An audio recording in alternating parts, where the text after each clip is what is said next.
왕자가 놓이고 옛적부터 항상 계신 이가 좌정하셨는데 그의 옷은 희기가 눈 같고 그의 머리털은 깨끗한 양의 털 같고 그의 보좌는 불꽃이요 그의 바퀴는 타오르는 불이며 불이 강처럼 흘러 그의 앞에서 나오며 그를 섬기는 자는 천천히요 그 앞에서 모셔 선 자는 만만이며 심판을 베푸는데 책들이 놓여 있더라. 그때에 내가 작은 뿔이 말하는 큰 목소리로 말미암아 주목하여 보는 사이에 짐승이 죽임을 당하고 그의 시체가 상한 바 되어 타오르는 불에 던져졌으며 그 남은 짐승들은 그의 권세를 빼앗겼으나 그 생명은 보존되어 정한 시기가 이르기를 기다리게 되었더라. 내가 또 밤 환상 중에 보니 인자 같은 이가 하늘 구름을 타고 와서 옛적부터 항상 계신 이에게 나아가 그의 앞으로 인도되매 그에게 권세와 영광과 나라를 주고 모든 백성과 나라들과 다른 언어들을 말하는 모든 자들이 그를 섬기게 하였으니 그의 권세는 소멸되지 아니한 영원한 권세요 그의 나라는 멸망하지 아니할 것이라. 아멘. 감사합니다. 우리 옆 사람에게 이렇게 축복합시다. 당신은 하나님의 나라입니다.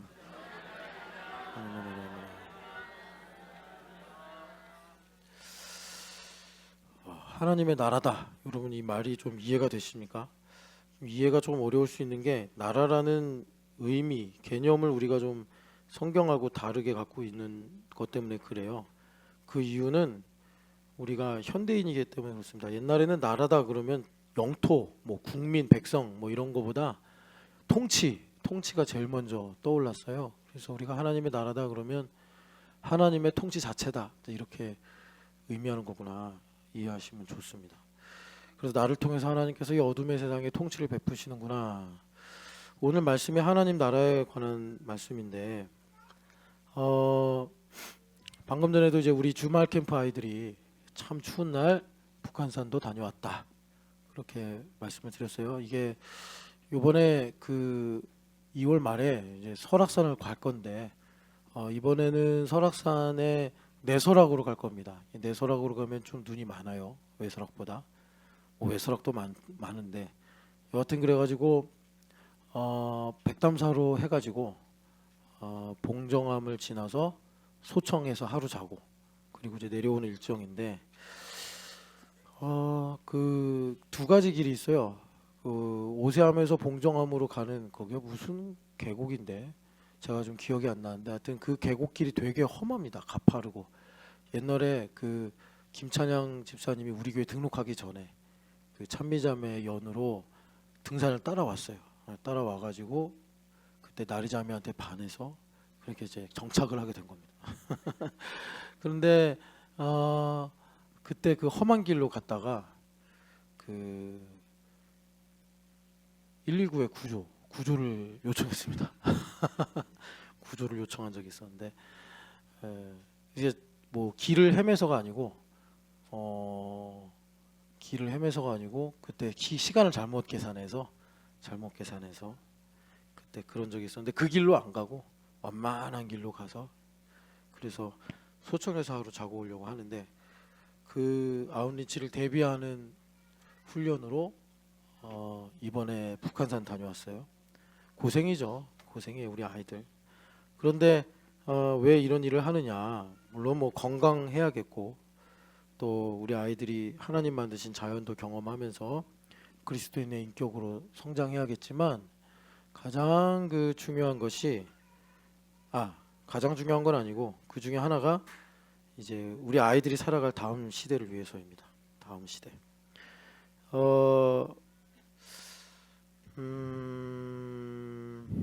그러니까 우리도 상당히 세속적인 사회에 살고 있거든요. 그런데 우리의 자녀들이 살아갈 시대는 더 세속적입니다. 그 세속적인 사회 속에서 어떻게 신앙생활을 해야 되느냐의 모델이 다니엘입니다. 그러니까 여러분 구약 성경 보면은 이제 성전이 멸망해서 유다가 멸망하고 성전이 파괴되면서 그 이후로는 성전이 없는 시대를 삽니다. 그 전에는 성전이 있는 사회. 그래서 뭐 이제 역사적인 용어로 말하면 신정 사회. 하나님께서 직접 통치하시는 성전에서. 그런데 이제 포로로 끌려가면서부터는 세속 사회 속에서 삽니다. 이스라엘 백성, 유대인들이 70년 만에 돌아와서 스룹바벨이 총독일 때 성전을 세우죠. 에스라 그리고 뭐 스가랴, 학개 이런 선지자들 통해서 이렇게 성전을 세우는데 거기에 언약궤가 없습니다. 여러분 우리가 교회됨 40일 하고 있으니까 이 지성소 성전의 핵심이 언약궤죠. 언약궤. 그러니까 컴퓨터에 CPU가 없으면 아무리 메모리가 좋아도 하드의 용량이 많아도 돌아가지 않잖아요. 그래서 요즘에 이제 GPU다 해가지고 그것 때문에 뭐 엔비디아, 뭐 SK 뭐 이러잖아요. 그러니까 그거에 해당되는 게 이제 언약궤란 말이에요. 언약궤. 근데 언약궤가 없어요. 언약궤 어떻게 됐냐? 몰라요. 성경에서 기록을 안 해요.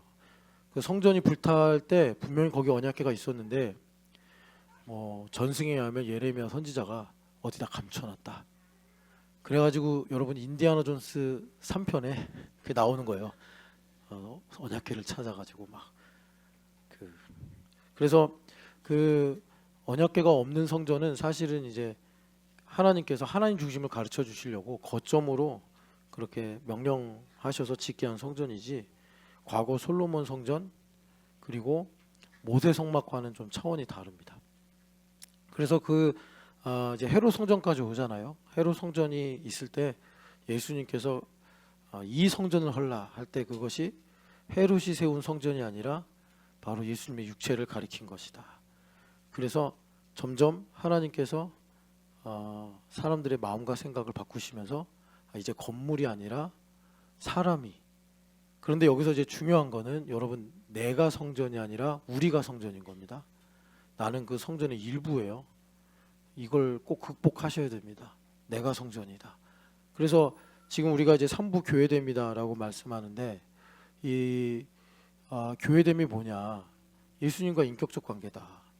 그런데 이 교회라는 것만 없이 교회라는 것이 없이 성전됨만 가지고 그러니까 인격적 관계를 가지고 말하면 하나님 날 참 좋아하시고 하나님 참 나를 사랑하셔. 그거밖에 없어요. 그런데 여러분 그렇게 되면은 이 전차가 있는데 바퀴가 하나만 있는 거예요. 한쪽은 없어 타이어가. 그러니까 그 전차는 나아갈 수가 없어요. 전차는. 그러니까 한쪽 바퀴는 뭐냐면 하나님의 공의가 있어야 되거든요. 공의. 그래야지 하나님께서 말씀을 사실로 이루실 때 이게 에스겔서에 말씀하는 것처럼 영이 어디로 가든지 그 전차가 움직이더라. 이제 그런 말씀이 사실이 되는 삶을 사는 거예요. 그래서 교회됨이 돼야지 예수님과 나와 인격적 관계라는 것이 삶이 되고 실제가 되는 것입니다. 실제가 되는 거예요. 그래서 교회됨 이번에 3부가 참 중요한데 자 다시 우리가 이 다니엘서로 돌아가면 이 세속 사회에 사는 가운데 어떻게 우리가 믿음을 지켜야 되느냐의 모델이 다니엘이다. 그러면 이 뭐 다니엘만 있는 게 아니죠. 에스더서도 있고 또 뭐 역사적으로 보면은 느헤미야, 에스라서도 있고 에스겔서도 그때 성경이라고 볼 수 있는데 그러니까 그 세속 사회에서 신앙생활이 앞으로 우리 아이들도 마찬가지인데 우리보다 더 심하게 신앙에 있어서 빈익빈 부익부가 될 겁니다. 빈익빈 부익부. 그래서 제대로 신앙생활하는 사람은 세상에서도 인정을 받아요. 다니엘 그렇잖아요. 그죠? 세상에서도 인정해요. 너 진짜 너 보면 하나님 계신 것 같다. 이제 이렇게 인정을 받아요. 세상 사람들한테. 그런데 제대로 신앙생활을 안 하면 그냥 예수님 말씀대로 소금이 맛을 잃어서 땅에 버려져 짓밟힘을 당하리라. 이제 그런 길을 걷게 되는 것입니다. 그래서 우리 아이들이 우리 예원이도 여기 유하도 다니엘처럼 이렇게 세워져야 돼요. 그래서 요즘 애들이 하지 않는 뭐 꿈도 꿀 수 없는 그 영하 10도가 되는 그 추위에 비봉 올라가고 그러면서 우리 아이들이 이제 믿음을 키우는 거죠. 이렇게 교회됨 40일을 하면서 더불어 읽으시라라고 소개하는 거기 계시는 하나님. 저는 사실 뭐 이 책의 내용이 잘 기억이 안 났어요. 근데 기도하면서 하나님께서 그렇게 하라고 하신 것 같아가지고 제가 추천을 하고 같이 읽자고 한 건데 어렵죠. 이게 베이스가 철학이기 때문에 재미있게 수술 넘어가는 책은 아닙니다. 그런데 여러분들 읽으시면 이 교회됨 40일의 말씀을 더 풍성하게 하는 데는 분명히 큰 유익이 있을 거예요. 그런데 여기 보면 오늘은 제2장 현대의 신비주의 해가지고 이게 무슨 말이냐 해서 이제 부제로 절망을 넘어선 절망 뭐 이렇게. 그러니까 너무 캄캄하겠죠. 절망도 어두운데 그걸 또 넘어선 절망이라니까. 여기를 읽어보면은 저도 놀랐어요. 야, 우리 교회가 이런 일을 하는 거야. 마치 프란시스 셰퍼 목사님이 이미 돌아가신 분인데 우리 교회가 하는 일을 알고서 쓰신 책처럼 그런 느낌이 들어요. 그러니까 제가 여기서 이 내용을 소개하려고 하는 건 아니고 이제 여기 계신 독자분들은 다 부모님이 될 텐데 바쁘더라도 혹시 그냥 집에 사놓고 이렇게 소개하는 글을 보다가 야, 이거 좀 궁금한데 그래서 한 챕터라도 몇 쪽이라도 읽어보시면 어떤 유익이 있느냐. 그러니까 우리 아이들이 우리보다 더 캄캄한 세속 사회에서 살아야 되는데 우리 아이들의 그게 기본값이란 말이에요. 그런데 이게 있습니다.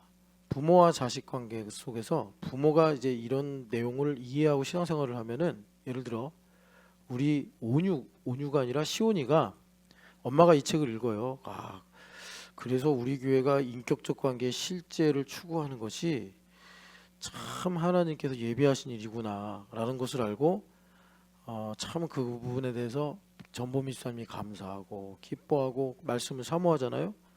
그러면 우리 시온이는 그냥 엄마를 보고 자라면서 우리가 이 교회됨 40일 하면서 반드시 하나님께 이런 믿음을 주세요라고 기도해야 될 제목이 있는데 그게 뭐냐면 보이지 않는 영적인 영향력을 믿게 해 주세요 이거예요. 그걸 성경에서 이제 우리가 거룩법이다 이렇게 말씀하거든요.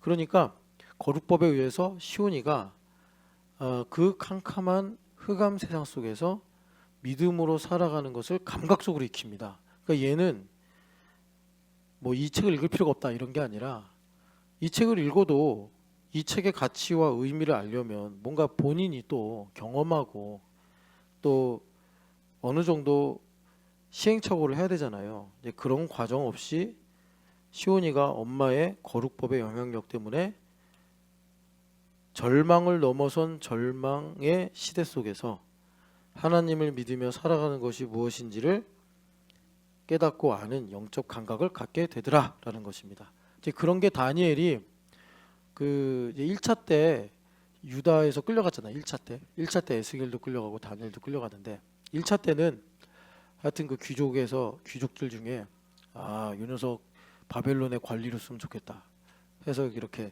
떡잎이 좋아 보이는 그런 사람들을 데려갔어요. 그래서 에스겔도 끌려간 거고 다니엘도 끌려간 데서 다니엘은 그 중에 또 뽑혀서 선발돼 가지고 왕궁에서 자랐잖아요. 그래서 어쨌든 얘네들이 나중에 바벨론의 미래이기 때문에 뭐 가르치기도 그렇지만 또 먹을 것도 잘 줬다고 성경에 나오잖아요. 왕의 진미와 여러 가지 또 뭐 포도주, 최상급 포도주. 그랬더니 다니엘이 이렇게 보면서 감각적으로 내가 거룩을 지켜야겠는데 뭐 바벨론에 성전도 없고 제사장도 없고 이거 어떻게 거룩을 지키지? 해서 감각적으로 아, 이 왕의 진미와 포도주를 먹지 말아야겠다. 그게 망고불변의 절대 진리라서가 아니라 다니엘이 자유의지를 가지고 선택을 했을 때 하나님께서 그것을 접촉점으로 삼아서 하나님께서 다니엘을 통해 하나님의 뜻을 이루실 지혜와 능력을 부어주신 거예요. 그러니까 이제 여기 유하가 맨날 기도 제목에 여러분들도 이제 많이 들으셔서 알잖아요. 나만의 공부 방법을 찾게 해주세요. 그러려면 하나님께서 어떻게 해야 되냐면 이제 하나님께서 그렇게 하시려면 유하가 어떻게 해야 되냐면 다니엘처럼 뜻을 세워야 된단 말이에요. 그러니까는 유하가 아, 내가 국어를 공부하기 위해서 이렇게 시간을 사용했다 해야겠다. 뭐 예를 들어서 뭐 부모님이 시켜서 목사님이 말해서 할 수도 있겠지만 정말 유아가 내가 어쩔 때는 공부가 잘 되고 어쩔 때는 마음을 잃어버려서 공부하기가 힘든 때도 있는데 마음을 지키는 것이 잠언에 보니까 하나님께서 지켜준다고 하니 내가 공부를 시작하고 마칠 때 기도를 해야겠다. 그리고 아무리 바쁘고 아무리 시험이 코앞에 닥쳐도 11조를 드리는 마음으로 공부하기 전에 최소 성경 한 장을 읽고 내가 해야겠다. 그게 왕의 짐이며 포도주를 뜻을 세워서 안 먹겠다라고 한 다니엘의 자유의지예요. 그럼 하나님께서 유아가 그런 뜻을 세우면 접촉점으로 삼아서 유아에게 너만의 공부 방법이 이것이니라 하고 유아를 만드신 하나님께서 이제 기름 부어 주시는 거예요. 그럼 유아가 국어 이렇게 공부하면 되겠네. 성공하면 그 방법 그대로 영어에도 적용하고 수학에도 적용해서 사실 왜 학원 다니냐면 학원에서 고급 정보를 가르쳐 준다기보다 아이들이 시간이나 마음을 잘 못 지키니까 그것을 돈 받고 통제해 주는 거잖아요. 율법적으로. 근데 유아가 그것을 스스로 하게 되는 거죠. 그러면 훨씬 더 결과가 풍성해진다. 공부가 힘들어도 그것 때문에 스트레스 받는 것이 아니라 오히려 유아가 어떤 꿈을 가지고 또 의지를 가지고 힘들지만 즐거운 그런 거 있잖아요. 여원아, 네가 그런 걸 배워야 돼. 재미도 없고 힘든데 즐거운 게 있어 인생에. 항상 꼭 막 신나고 흥분돼서만 즐거운 게 아니라 참고 견디는데 즐겁네. 이런 게 있다고. 이제 그런 것들을 배우는데 뭐 가장 보편적인 게 너희들 나이 때 공부야, 공부. 또 공부 안 하면 그거를 나중에 20살, 30살, 40살이 돼서 배우는데 점점 희박해져. 그래서 평생 그걸 못 배우고 죽는 사람도 있어. 그걸 못 배우면 어떻게 되는지 알아? 주위를 고생시키는 거야, 주위를. 가까운 사람들을 그렇게 고생시키는 거야. 견뎌서 즐거운 게 있는데 그걸 몰라. 나이가 들면 더 배우기 힘들어. 믿음도 똑같고 그런 부분도 마찬가지야.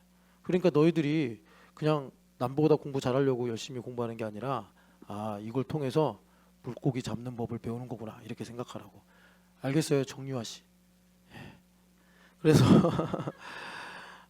우리 아이들이 그런 영적 감각을 가지게 하기 위해 부모님들이 좀 바쁘더라도 이거 좋은 책이라니까요. 사고서 후회 안 해요 이거 여러분. 그리고 되게 얇아요. 100페이지는 너무 제가 과장이고 하여튼 갖다 놓으면 언젠간 읽으니까 여러분 꼭 한번 두시고 하나님께서 이때다 그럼 꼭 읽으시기를 축복합니다. 여러분 요즘에 신문 보면 정신없죠? 왜 그런지 모르겠어요. 제가 사회 시간에 배울 때 세계사 시간에도 배웠는데 나토 2차 세계대전 이후에 어떤 공산주의나 전체주의를 자유주의의 진영에서 이렇게 방어하기 위해서 미국을 중심으로 뭐 영국, 프랑스, 독일 이런 자유진영의 나라들이 어떤 군사적 동맹을 맺은 거잖아요. 나토. 그런데 이번 주에 신문 보면 나토 균열 막 트럼프가 그린란드를 사겠다 막 이러기도 하고 그린란드에 영원히 그 군대를 주둔 시킬 수 있는 그런 이제 권한을 요구하고 막 이런단 말이에요. 그랬더니 막 프랑스, 독일, 영국 다 반대하고 있어요. 그랬더니 또 그 트럼프가 미국이 뭐 관세를 또 15% 올리겠다. 그랬더니 독일 군이 철수했죠 바로. 다음날 갑자기 다 철수를 해버리고. 그린란드를 그래서 미국이 소유하겠다. 그랬더니 푸틴이 이 정도면 그린란드를 살 수 있는 가격이야 조언하면서 푸틴이 찬성해요. 그랬더니 막 노르웨이, 덴마크 그쪽 긴장하는 거죠. 왜냐면 푸틴도 이제 트럼프가 그렇게 하니까 그쪽도 우리가 필요한데 이러면 가질 수 있다라는 거죠. 그리고 여러분들이 이런 말 들어봤죠? 돈로주의. 참 세상이 복잡합니다. 저도 이게 무슨 말인가 했더니 미국의 4대 대통령이 제임스 멀로래요. 근데 제임스 멀로 대통령이 한 건 별로 없는데 그때도 이제 미국이 약한 나라였기 때문에 계속 유럽에서 큰 집처럼 간섭을 하는 거예요. 그랬더니 제임스 멀로가 대통령일 때 뭐 선언을 하나 했답니다. 그래서 아메리카 일은 아메리카 알아서 할 테니까 유럽은 이제 그만 간섭하소. 이 선언을 한 게 멀로 대통령 이름을 따서 멀로주의래요. 그런데 지금 트럼프가 이렇게 이제 디커플링 하려고 그러잖아요. 유럽하고 막 소리도 지르고 막 이러면서. 그래서 도널드의 그 앞에 글자를 따서 돈로주의 해가지고 지금 그런 70년, 80년 동안 유지됐던 평화로웠던 세계 질서가 막 이제 균열이 생기고 충돌이 생기고 있다. 예. 그래가지고 여러분 그 2차 세계대전 이후에 전쟁을 억제시키려고 유럽의 나라들이 뭐 일종의 조약을 맺었었나 봐요. 뭐 군대를 어느 이상 뭐 대표적으로 이제 독일은 전범 국가였으니까. 그런데 영국도 이제 다시 징병제로 돌아간다고 그러고 독일도 그렇게 좀 강제성 있게 징병을 한다고 그랬더니 야, 또 되게 웃긴 우리나라도 그럴 것 같아요. 좀 있으면. 차라리 러시아가 만약에 독일을 위협하면 그냥 러시아의 지배를 받겠다. 왜 우리를 전쟁에 몰아넣으려고 하냐. 이러면서 징병제를 거부하는 이런 움직임도 생겼대요.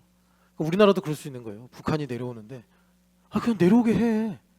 왜 전쟁을 해가지고 우리가 기성세대를 위해서 죽어야 돼? 젊은이들이. 전쟁 안 해. 그냥 우리 북한하고 사이좋게 지내자. 뭐 이런 식으로 해서 야, 그럴 수도 있겠구나. 그리고 여러분 그 이제 지난주 말에 그 헤드라인을 장식한 아주 유명하다. 하여튼 그 대표적인 그 헤드라인이 그 코스피 500 돌파 뭐 이러면서 그런 기사가 있었죠. 그런데 여러분 그날 동시에 한국은행에서 이제 한국의 경제 성장률을 발표했는데 코스피가 5천을 돌파했는데 우리나라는 마이너스 0.3% 역선장 했다는 거예요. 그러니까 이것도 참 초유의 사건이죠. 원래 이렇게 이제 코스피가 성장하면은 기업들이 활발하게 움직이면서 고용이 증가하고 내수도 진작하게 되고 이래야 되는데 그걸 가지고 그래서 뭐 K 경제 발전이다 그러더라고요. 뭐 K 컬처, K 푸드 막 이러잖아요. 그런데 K 경제 이게 뭐냐면 코스피는 올라가는데 내수는 점점 침체되는 이런 알 수 없는 딜레마 뭐 이런 것들. 그리고 또 제가 개인적으로 충격을 받았던 게 2년 안에 현대 자동차 공장에 얼마 전에 그 CES에서 정의선 대표가 그 로봇 소개했잖아요. 그래가지고 그거 여러분 영상 보셨어요? 아주 기괴하게 움직이는 로봇. 근데 그거 이제 2년 안에 생산 현장에 투입시키겠다. 그래서 지금 한 명 그 현대 자동차 공장에서 일하는 그 직원의 연봉이 평균 1억이래요. 1억. 평균 1억인데 걔네 로봇을 투입하면 아틀라스라는 로봇을 투입하면 유지비가 1,400만 원이래요. 한 달에. 1년에. 그게 정확하게 제가 지금 기사를 읽은 거지 지금 너무 차이가 커서 가물가물한데 대세겠죠. 이렇게 되면. 그랬더니 현대 자동차 노조에서 한 대도 들여올 수 없다. 결사반대. 그렇겠죠. 얼마나 힘들겠어요. 그런 말이. 근데 여러분 되겠죠. 그렇게 되겠죠. 그러니까 여러분 지금 제가 몇 가지 얘기했는데 다 알 수도 없고 또 이런 일들을 머리에 두고 세상이 도대체 어떻게 돌아가는 거야 이해도 안 되죠. 그런 내용이 자 1절부터 8절 내용입니다. 여러분 1절에 보면은 다니엘이 환상을 하나 보는데 바다에서 짐승 4마리가 올라와요. 그래서 지들끼리 먹고 싸우고 그러다가 4번째 짐승이 나오는데 이게 너무 무서웠다라는 말씀이에요. 그러니까 일반적으로 여러분 환상은요 문자적으로 딱 떨어지게 해석은 안 됩니다. 환상은 성경의 환상은 상징이기도 하고 해서 그런데 1차적으로는 다니엘 당대 때 이제 바벨론의 시대 살았으니까 바벨론 벨사살 왕이라고 하잖아요. 바벨론 때 살았으니까 여기 4마리 짐승이 나오는데 처음에 사자같이 나오는 짐승이 있어요. 그 짐승은 이제 바벨론. 그리고 곰이나 표범인가? 곰인가? 여기 보시면 둘째는 곰이네. 곰으로 나오는 게 이제 페르시아. 성경에서는 메대와 바사라고 나오고 그 다음에 이제 페르시아를 이기고 제국을 제패한 데가 헬라잖아요. 그 알렉산더 대왕의 헬라. 그것이 표범. 그리고 넷째 짐승은 어떤 맹수하고 비교를 안 해요. 너무 무서워서. 7절 한번 같이 읽어볼까요? 내가 밤 환상 가운데 그 다음에 본 넷째 짐승은 무섭고 놀라우며 또 매우 강하고 또 쇠로 된 큰 이가 있어서 먹고 부서뜨리고 그 나머지를 발로 밟았으며 이 짐승은 전에 모든 짐승과 다르고 또 열 뿔이 있더라. 아멘. 네 번째 짐승이 끝판왕 같은 존재인데 그 앞에 있는 짐승도 험악하기 뭐 부족함이 없는데 이 넷째 짐승은 뭐 비교가 안 되는 거예요.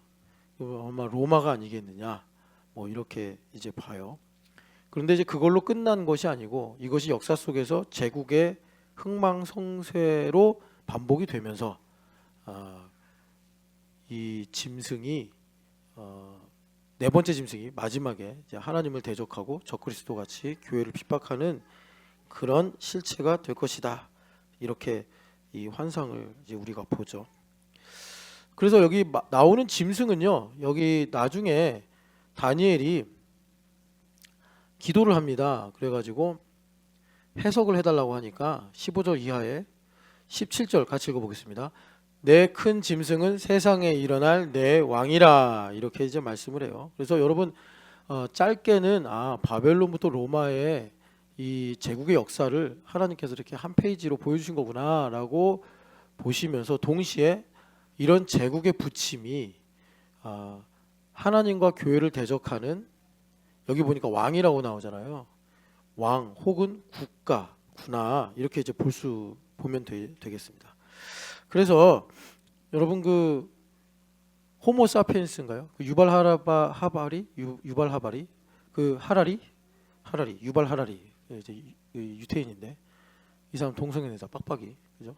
그 유발 하라리가 그 책을 히트시킨 것 중 이유가 그 호모 사피엔스 종이 어떻게 다른 진화론적 입장입니다. 관점에서 다른 종들에 비해 어떤 불리한 조건을 가지고 있음에도 불구하고 최종 승자가 됐느냐. 그걸 이제 그 인지혁명이라는 이름으로 설명하잖아요. 그 인지혁명이 뭐냐면 이 호모사피엔스 종은 없는 걸 허구로 만들어내서 집단을 규합시키는 능력이 있다.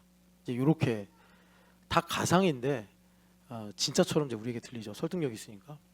그래서 이 호모사피엔스 종의 특징이 뭐냐면 예를 들어서 종교를 만들어내더라. 이런 거예요. 그러니까 기존에 우리가 가지고 있던 전통적인 어떤 기준, 체계를 다 뒤집어 버리는 게 그 호모사피엔스라는 체계입니다. 그래서 뭐 많이 읽었죠, 사람들이.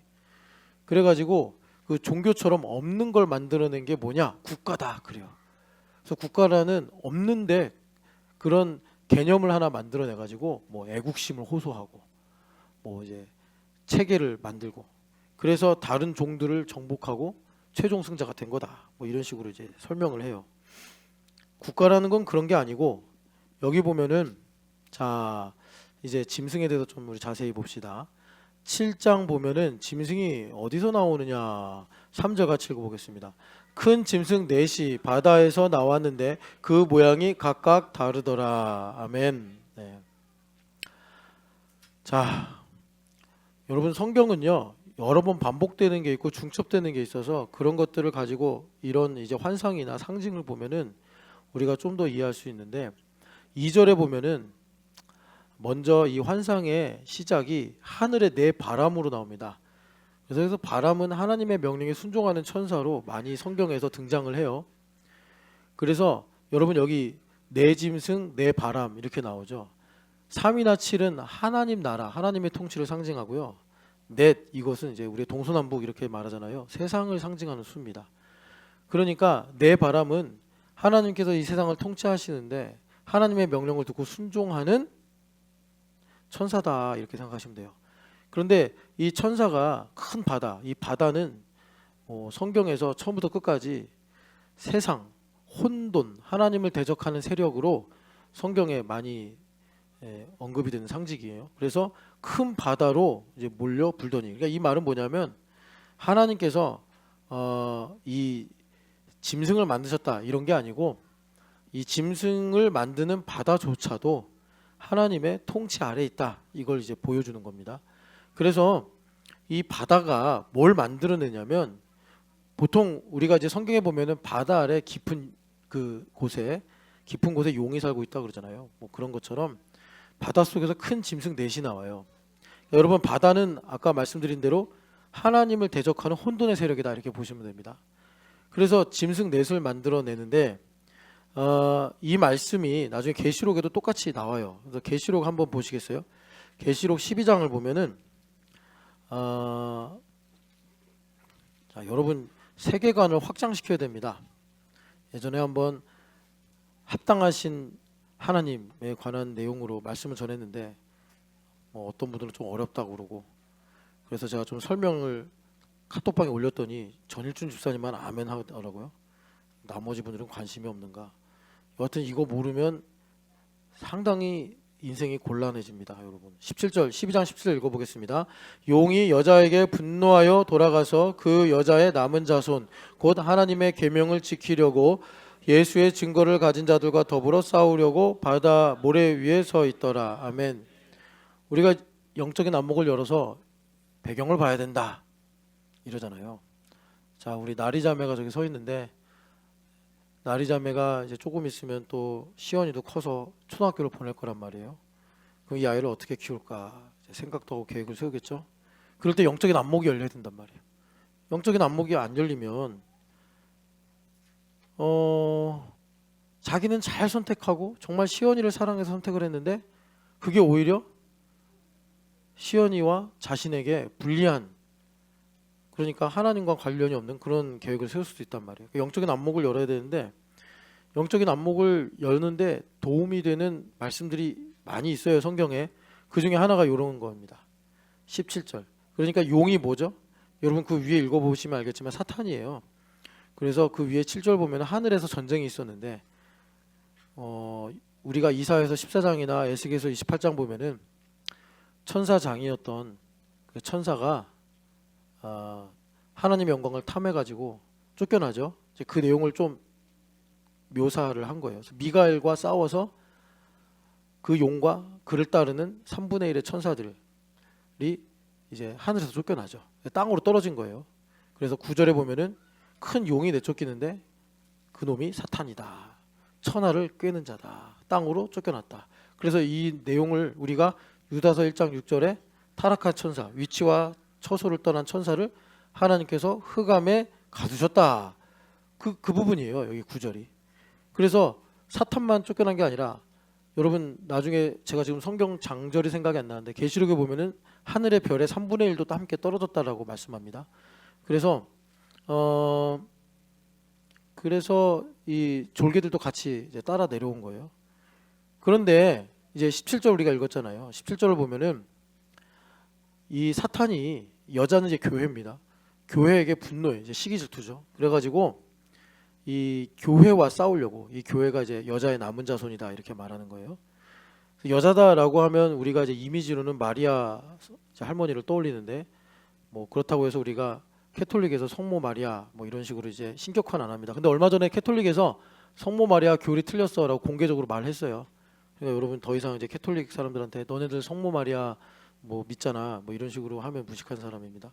여하튼간에 그래서 그 여자의 남은 자손, 그러니까 교회를 가리킵니다. 우리하고 싸우려고 바다 모래 위에 서 있더라 이렇게 이제 말씀하고 있어요. 그래서 여기 보면은 13장 1절에 바다에서 한 짐승이 나오는데 이렇게 말씀해요. 한 짐승이 나오는데, 그러니까 여러분 바다는 아까 뭐라고 그랬어요? 하나님을 대적하는 혼돈의 세력이라고 그랬죠. 그래서 그 바다에서 한 짐승이 올라오는데 여기 13장에 나오는 짐승은요, 아까 전에 그 사자, 곰, 표범 그리고 무시무시한 네 번째 짐승을 합쳐버린 한 짐승이에요. 그러니까는 네 마리로 말을 해도 되고 한 마리로 말을 해도 돼요. 그런데 아까도 우리가 다니엘서 읽었지만 이 짐승은 뭐를 가리킨다고요? 왕을 가리킨다. 그러니까 오늘날로 말하면 왕정제는 없어졌으니까 이제 국가를 가리키는 거예요. 그러니까 국가는 뭐예요? 이랬든 저랬든 간에 국가는 하나님을 대적하는 혼돈의 세력인 바다가 하나님을 대적하기 위해 만든 체계다. 그러니까 여러분 그렇다고 우리가 이제 무정부주의자, 반정부주의자가 되다는 건 아닙니다. 여러분 그거 잘 분별하셔야 돼요. 두 번째는 뭐냐면 어 그래서 우리가 빨리 버려야 되는 게 뭐냐. 저는 그래서 지금 상황을 긍정적으로 보는데 예수님 믿는 사람들이 이제 뭔가 결핍이 된 상태에서 열심히 보수적으로 신앙생활하면은 꼭 내 나라와 민족이 기독교 국가가 될 것 같다라는 희망과 그래야 한다라는 신념을 가져요. 요원아, 목사님 봐야지. 거기 뭐 적고 있냐? 그러니까 이것이 그 로마 시대부터 뭐 여러분들도 이제 역사 공부 해봐서 알겠지만 뭐 신성 로마 제국 옛날에 독일 민족을 그렇게 불렀잖아요. 뭐 프랑스도 그렇게 불렀고 그리고 뭐 이제 네덜란드에서 개신교가 부흥하고 또 영국도 부흥하고 미국도 부흥할 때마다 물론 이제 그 나라가 배경이 1000년 이상 기독교 배경이니까 국교를 기독교로 정한 거는 뭐 틀렸다고 말하는 건 아닌데 예수님 믿는 사람들이 그러니까 내가 속한 나라와 민족이 기독교 국가가 될 것이다라는 신념이나 희망을 갖는데 그거는 성경을 잘 몰라서 그래요. 국가는 여기 보면은 하나님을 대적하는 혼돈의 세력인 바다가 만들어내는 거예요. 하나님을 대적하기 위해서. 그러니까 여러분 원수마귀의 졸개들 있잖아요. 그래서 에베소서 보면은 통치자, 권세자 뭐 이렇게 나오잖아요. 그 걔네들이 졸개예요. 이등병, 병장 뭐 이런 애들이에요. 그래서 그런 애들이 그 각계 전투를 하면서 간계로 믿는 사람들을 공격하고 속이고 이럽니다. 예. 그런데 그런 존재만 있는 게 아니라 어둠의 주관자들과 하늘에 있는 악한 영이 있다 그러잖아요. 또 바울 사도가 걔네들은 큼지막한 이 뭐라 그럴까 사이즈로 스케일로 교회를 대적하고 믿는 사람들을 미혹하는 존재들이란 말이에요. 그런 큰 스케일 중에 하나가 여기 나오는 짐승이요 국가더라라는 것입니다. 그래서 여기 보면 뿔이 열이요 머리가 일곱이라 그러면서 뭐 이제 권세가 대단하다 뭐 이런 이제 상징이고 그래서 여기 짐승을 보면은 2절에 아까 전에 다니엘은 이 차례대로 사자, 곰, 표범 했는데 얘는 다 가지고 있어요. 표범과 같고 곰의 발 같고 사자의 입 같고 막 이렇게 이제 나오는 겁니다. 그래서 유발 하라리는 인간이 허구를 만들어내는 능력이 있어가지고 있지도 않은 그 국가 개념을 만들어서 이렇게 이제 법을 만들고 제도를 만들고 이렇게 해가지고 사람들을 규합을 시킨다 이렇게 정의를 했다면 성경은 국가란 무엇이냐? 하늘에서 쫓겨난 용과 그 졸개들이 있는데 이들이 하나님을 대적하는 일종의 혼돈의 세력을 갖는데 그게 바다라고 지금 성경에서 나온단 말이에요. 그 바다가 하나님을 적극적으로 대적하기 위해 큰 스케일로 만드는 실체가 바로 짐승이요 그것이 국가다 이렇게 성경에서 이제 말을 하고 있단 말이죠. 그래서 우리가 두 가지 주의해야 될 게 하나는 이 땅에서 대한민국을 기독교 국가로 만들어야겠다라는 허상을 버려야 된다. 예. 물론 이 나라가 복 받는 건 당연하게 우리 기도해야 될 바이지만 뭐 기독교 당을 만들어서 기독교인 대통령을 세워가지고 기독교를 국교로 하고 이러면 하나님께 얼마나 큰 영광이 되겠느냐. 여러분들이 로마 역사를 보시면 알아요. 그렇게 되면 어떻게 되는지. 얼마나 교회가 타락을 하는지 알게 됩니다. 그러니까 그런 잘못된 전제로 인한 허망한 생각을 버려야 된다. 두 번째, 그렇다고 우리가 국가가 짐승이니까 무조건 반대하고 뭐 아나키스트가 돼야 되느냐? 그거 아니에요. 그래서 우리 예수님께서 뱀처럼 지혜로워라 이렇게 말씀하신 거예요. 그래서 여러분 사실 정부가 교회를 핍박을 해도 교회는 하나님께 소속이 돼 있어가지고 나를 핍박하는 정부에게 역사를 보면 도움이 됩니다. 그러니까 제가 지금 정확하게 기억이 안 나는데 그 철인 황제가 있잖아요. 로마 황제 중에 마르쿠스 아우렐리우스인가. 제가 지금 죄송합니다. 역사 공부한 지 오래돼가지고. 근데 그 현자라고 일컬어지는 그 황제가 만든 최초의 제도가 있어요. 그게 뭐냐 복지제도예요. 복지제도. 그런데 왜 이 황제가 복지제도를 만들었느냐?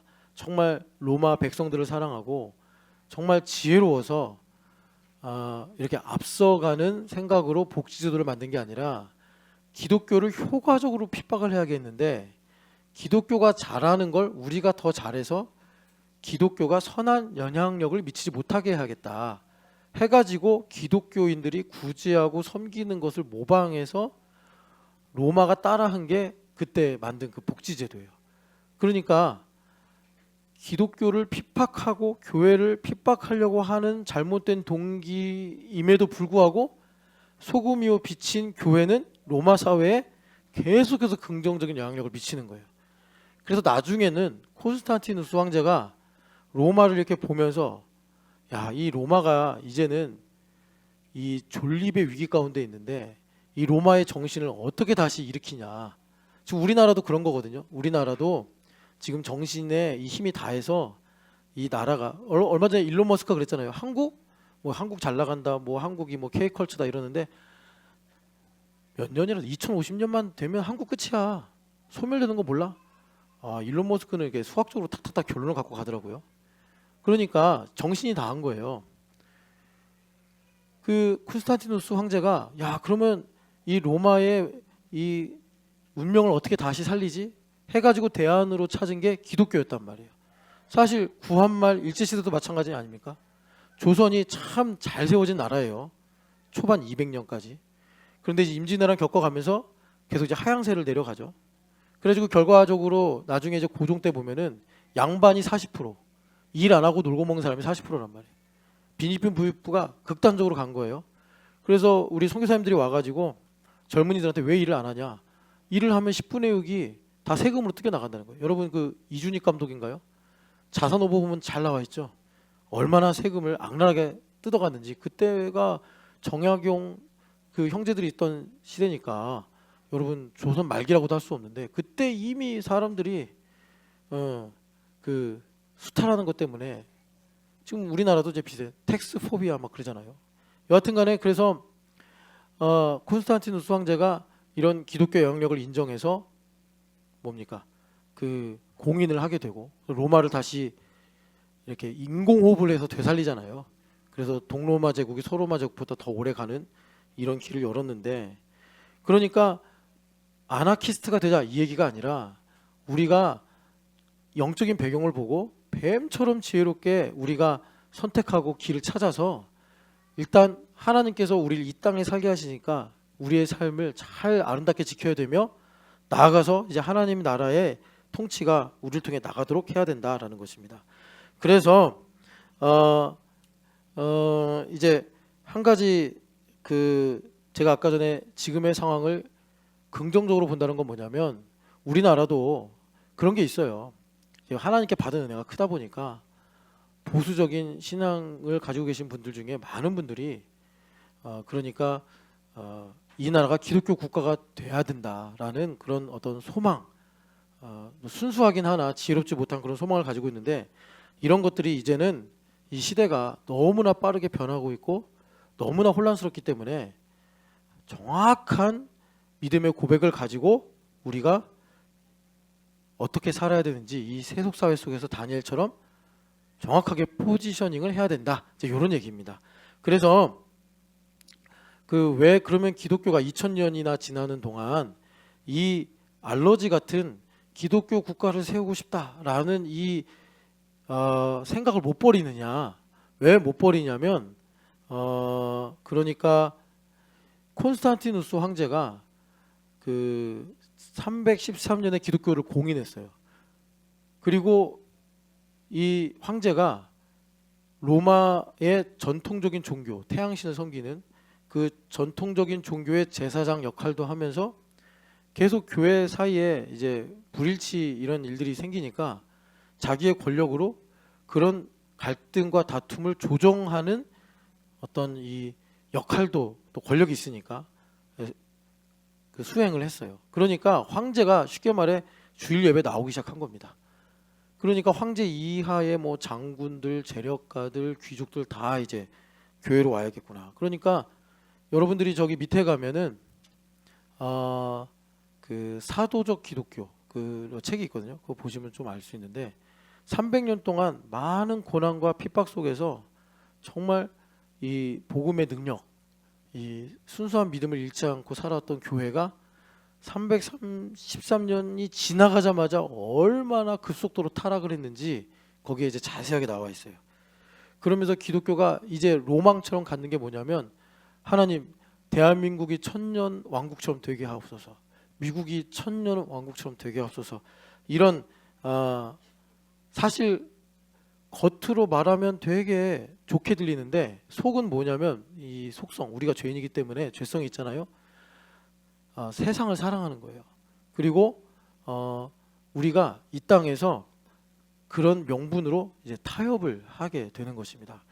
그래서 그때 313년에 콘스탄티누스 황제가, 참 이게 안타까운 일이죠. 기독교가 승리한 건 맞아요, 로마에 대해서.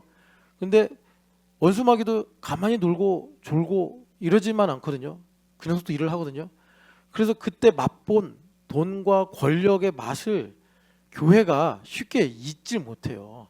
근데 그게 깊은 우리 마음속에 있어가지고 이제 그런 뭐라 그럴까, 소망을 갖게 되더라라는 것입니다.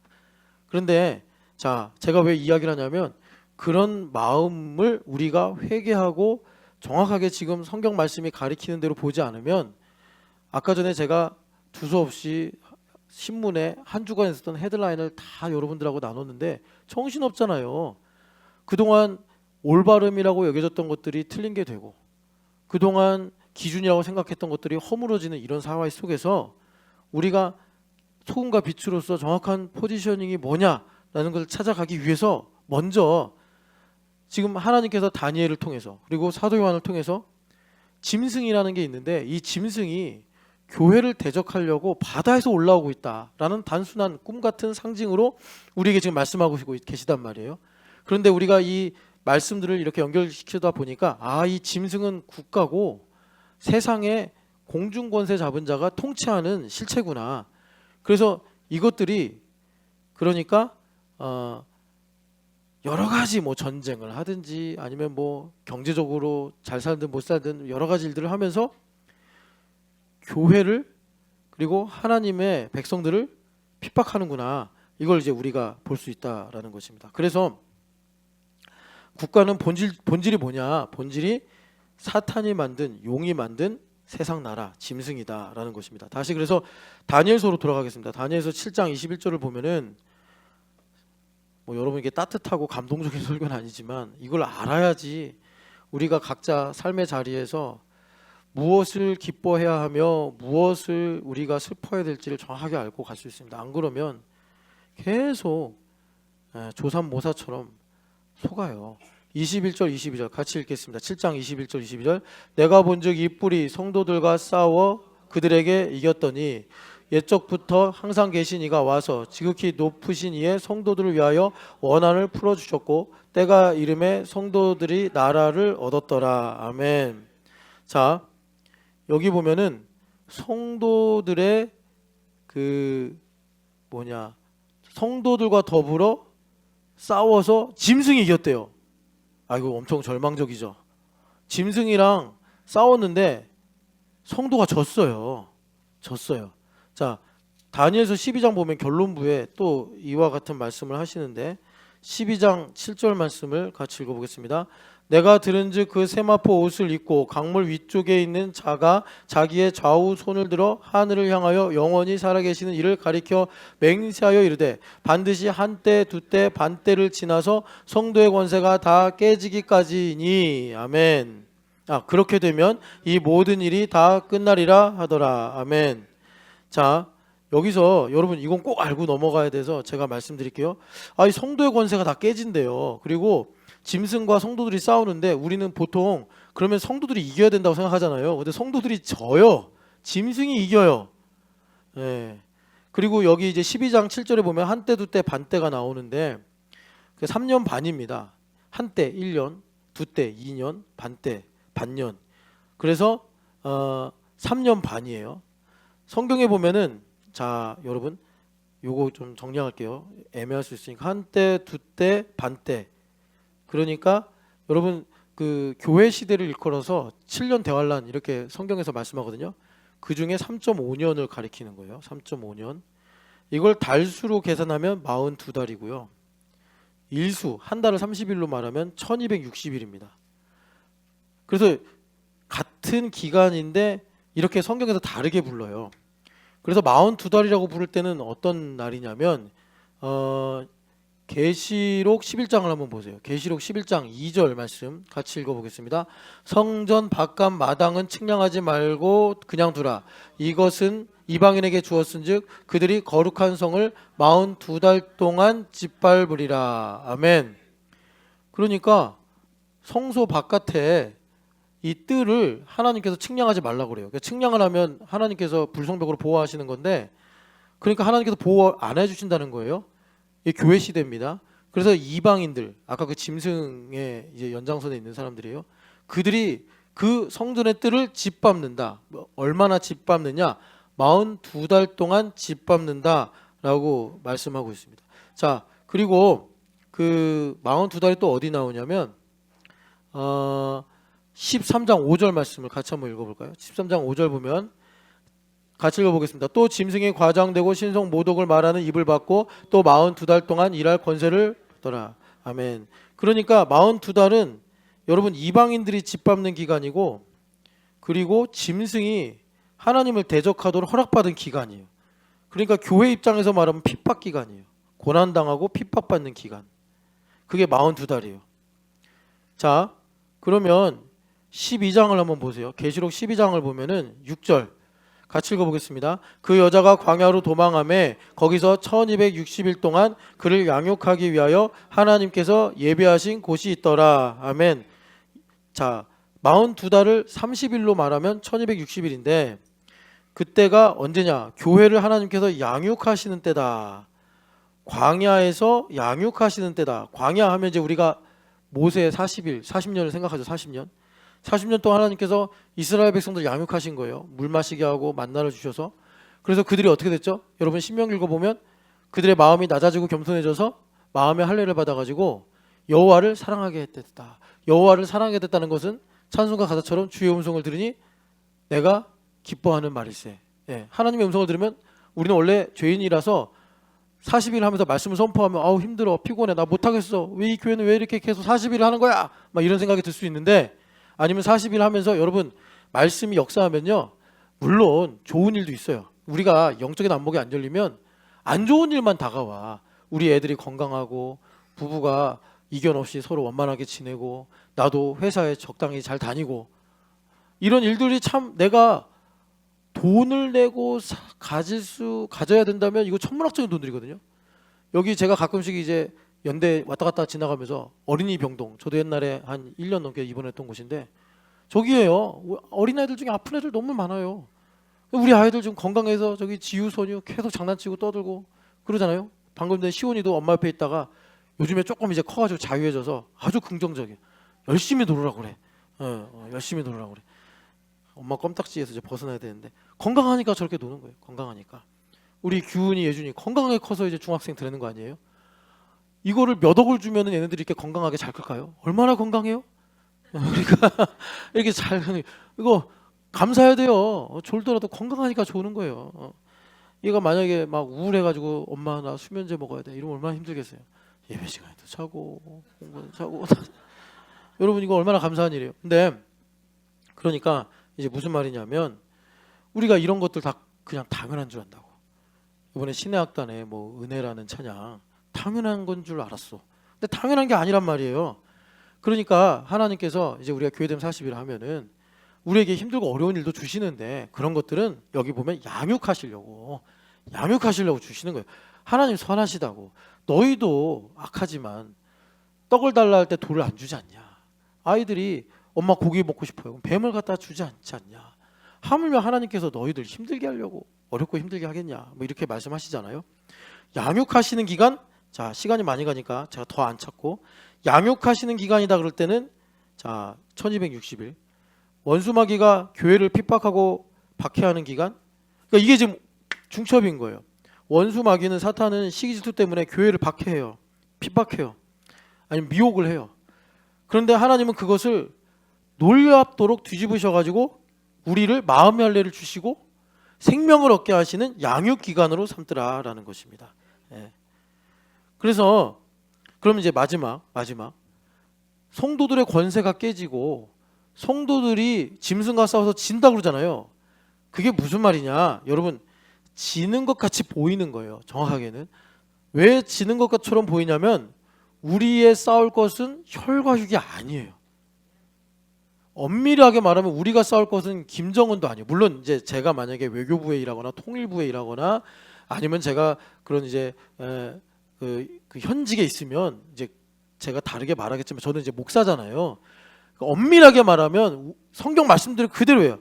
혈과 육이 우리의 싸울 대상이 아니라 우리가 싸울 대상은, 여러분 우리가 중요한 말씀이니까 같이 읽어봅시다. 에베소서 6장을 보면 이거를 우리가 정확하게 알고 가야지 정말 승리한단 말이에요. 6장 11, 12절 같이 읽겠습니다. 마귀의 관계를 능히 대적하기 위하여 하나님의 전신갑주를 입으라. 우리의 씨름은 혈과 육을 상대하는 것이 아니요 통치자들과 권세들과 이 어둠의 세상 주관자들과 하늘에 있는 악의 영들을 상대함이라. 아멘. 그러니까 우리가 싸울 대상은 보이지 않는 이 영적 배경에 있다라고 말씀하는 것입니다. 그래서 지는 것처럼 보이는데 사실은 뭐냐면 죽임당하신 어린 양처럼 하나님께 순종하는 거예요. 자, 하나님께 순종하는데 분명히 현상적으로 보면 지는 거예요. 자, 다시 다니엘서 7장 보겠습니다. 이게 되게 중요한 키포인트예요. 우리 인생을 해석하고 우리가 앞으로 살아가면서 어떤 기준을 갖고 선택을 하느냐, 매우 중요한 말씀입니다. 자, 성도들이 졌어요. 21절에서 그들에게 이겼더니. 왜 졌어요? 우리의 싸울 대상은 혈과 육이 아니에요. 그래서 하나님 말씀에 순종하는 방법으로 갔어요. 전신갑주 입고. 그랬더니 하나님께서, 공의의 하나님이시잖아요, 이걸 가지고 원한을 풀어주시려고 개입을 하시더라라는 것입니다. 그래서 하나님께서 성도들이 나라가 되게 하신다라고 말씀하시는 거예요. 자, 여러분, 여기는 흑암이에요. 은혜가 미치지 않는 곳이란 말입니다. 하나님께서 아무리 힘이 세고 전지하시다고 해서 전보미 집사님한테 은혜를 주시면 불법이에요. 그러니까 욥기에 나오는 것처럼 원수마귀가 하나님, 전보미 자식들 건드려 보세요. 전보미가 예수님 믿나? 이런 식으로 나오는 거예요. 그래서 하나님께서 어떻게 우리 보미 집사님의 인생에, 우리의 인생에 개입하시냐면 보복하시려고 개입하시는 거예요. 그러면 보복하시는 근거가 뭐냐면 전보미는 순종했는데 원수마귀가 전보미 거를 뭐 죽임당한 어린 양처럼 뺏어가든지 강탈하든지 아니면은 전보미를 힘들게 해서 눈물을 흘리게 하는 거예요. 그러면 전보미는 순종을 했잖아요. 그 순종한 것을 우리는 한마디로 예수님 믿는다 이 말이죠. 그걸 하나님께서 이제 보복해야 될 책임이 생기신 거예요. 공의 하나님께서. 그래서 우리의 삶에 개입을 하시더라라는 것입니다. 그래서 우리의 삶에 우리가 하나님의 나라를 얻는다. 물론 우리가 죽어서 내세 영원한 하나님의 나라를 갖는 것도 있지만 우리가 지금 예수 그리스도의 좋은 일꾼이다. 이 땅에서 하나님께서 약속하신 아름다운 땅을 차지하는 것도 우리가 하나님의 나라를 얻는 거란 말이에요. 그 나라를 얻게 하시려고 하나님께서 은혜를 통치로 베풀어 주셔야 되는데 그 근거가 내가 기도 많이 하고 내가 성경 많이 읽고 내가 열심히 살고가 아니고 우리가 하나님 말씀에 순종하게 될 때 여기 말씀대로 성도들과 더불어 싸워 원수마귀가 이겼다라고 할 때 하나님께서 그러면 내가 이제 너희들에게 보복하겠다 하시면서 희년의 말씀을 갖고 이 땅에 개입을 하시더라라는 것입니다. 자, 여러분 신명기 32장만 같이 한번 읽어보겠습니다. 이거 제가 하는 말이 아니라 성경을 관통하는 하나님의 말씀이에요. 그래서 우리가 교회가 되어 사는 것 자체가 죽임당한 어린 양을 따라가는 거잖아요. 그래서 교회가 정말 중요하고 복되고 그래서 우리가 그렇게 교회가 되어 사는 것이 인생의 정말 중요한 열쇠인데 이런 내용들을 모르면 그냥 교회 다니면서 뭐 NGO에서 봉사하는 것처럼 생각해요. 27절부터 30절 같이 읽어보겠습니다. 혹시 내가 원수를 자극하여 그들의 원수가 잘못 생각할까 걱정하였으니 원수들이 말하기를 우리의 수단이 높으며 여호와가 이 모든 것을 행함이 아니라 할까 염려함이라. 아멘. 그러니까 이게 무슨 말이냐면 지금 모 선생님이 예언을 하고 계시는데 이스라엘 백성들이 우상 숭배하고 이스라엘 백성들이 불순종하니까 하나님께서 바벨론 같은 몽둥이를 들어다가 이스라엘을 이제 책망하시는 거예요. 그럴 때 그 원수인 바벨론이나 이방 나라들이 자기들이 이제 교만해지는 거예요. 그래서 우리가 능력이 있어서 하나님께서 우리를 통해서 이 일을 하는 거 아니냐. 그러면서 28절에 그들은 모략이 없는 민족이라 그들이 분별력이 없도다 해가지고 하나님께서 정하신 선을 넘어서 이스라엘 백성들을 잔인하게 핍박하고 이스라엘 백성들을 고통스럽게 하는 거예요. 그래서 여러분 35절 같이 읽겠습니다. 그들이 실족할 그때에 내가 보복하리라. 그들의 환난 날이 가까우니 그들에게 닥칠 그 일이 속히 오리라. 아멘. 그래서 이스라엘 백성들, 오늘로 말하면 교회죠. 교회가 그 원수들의 교만 때문에 이제 핍박당할 때 하나님의 긍휼이 불타는 듯 일어나서 하나님께서 보복하리라 라고 이제 만국의 열방에 개입을 하시기 시작하는 거예요. 그래서 하나님의 큰일, 민족 가운데 흩어진 하나님의 자녀들을 모으는 그 일을 하나님께서 보복을 통해서 이루시더라라는 것입니다. 자, 여러분 이제 감을 잡으세요. 한 주간 헤드라인을 다 모았어요. 엉망진창 뒤죽박죽이에요. 미국이 전통적인 우방인 나토를 멸시하고 오히려 푸틴하고 손잡으면서 어떻게 하면 우리의 영토를 넓힐까, 이런 말들을 하는 혼란스러운 이 상황 속에서 하나님께서 어떤 일을 지금 준비하시는 거죠? 보복하리라. 새 일을 준비하시는 거예요. 새 일을 준비하시는 것. 그래서 여러분, 우리가 이제 2부 때 다니엘서 이제 7장, 그러면 하나님의 나라가 어떻게 임하느냐, 그걸 자세하게 볼 텐데, 먼저는 9절 이전에 이 짐승 넷이 뒤엉켜가지고 서로 물어뜯고 핥히고, 그러면서 나중에 최종적으로 잔인한 짐승이 일어나고, 그래서 그 짐승의 세력으로 인해서 성도들과 더불어 싸우고 성도들이 하나님 말씀에 순종하는데, 그게 이렇게 보면은 예수님처럼 무력하게 십자가에 달려 죽으시는 것처럼 지는 것처럼 보이는데, 전능하신 하나님께서 그것을 근거로 보복의 일들을 이루시면서 새로운 지평을 여시고 새로운 일들을 행하시더라라는 것입니다. 그래서 우리 아이들을 춥지만 설악산에서 데려가는 거고, 또 내년 이맘때는 뭐 이제 나라가 평안하고 또 세계가 좀 평안해야겠죠. 뭐 미국도 가서 왜 미국이 이런 나라가 됐는가 살펴보기도 하고, 그리고 우리도 이런 아이들을 위해 기도하고 축복하면서 하나님께서 주신 아름다운 땅을, 이 땅에서 우리가 말씀이 이루어지는 일들로 우리가 이제 보고 만지고 듣게 되더라라는 것입니다. 우리 같이 기도하겠습니다. 하나님 아버지,